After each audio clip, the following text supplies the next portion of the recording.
Today we read Pete's the Cat and the Tip-Top Tree House, written by James Dean.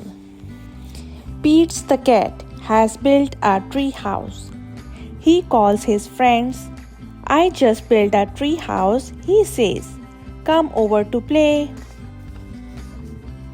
Pete's friends show up. This is great, say his friends, but it is a little small. You are right, says Pete. It is too small. I will fix that. Pete starts building a bigger tree house. Do you want some help?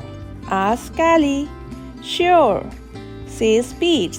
Callie carries up more wood. Can I help too? Asks Murty. Sure, says Pete. Together they built a tower for Pete's tree house. Let's have a tree house party, says Marty. A party, says Pete. But what will everyone do? I can help with that, says Emma. This is great, says Pete. Let's do it. Pete, Marty, Callie, Emma, and Grumpy Toad get right to work. They built an arcade.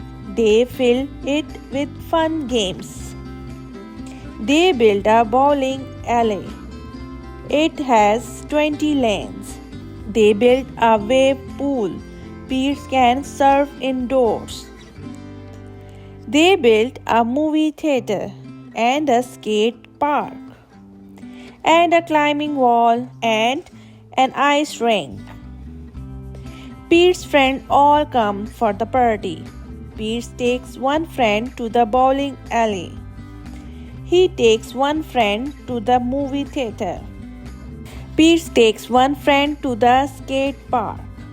Pete lets one friend surf in the wave pool.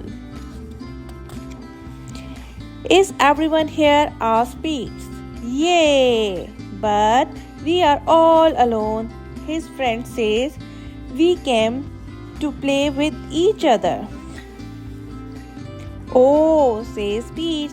Everyone meet down at the jungle gym. Everyone climb down. This tree house is amazing, say his friends. Thanks, say Pete. I'm so glad it brought us all together. The end.